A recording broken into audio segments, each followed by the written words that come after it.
Hey guys, welcome back to my YouTube channel. Today I am going to show you how to do marble mosaic work on cardboard. The things we need are marble, glue, paints and a cardboard. First I am going to break the marble into small irregular pieces and will color them.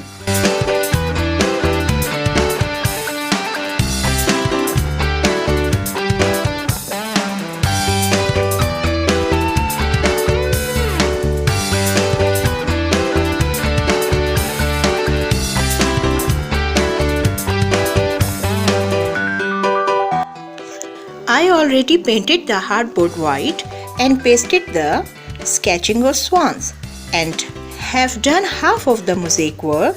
I will show you how I finished the rest.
Thanks for watching.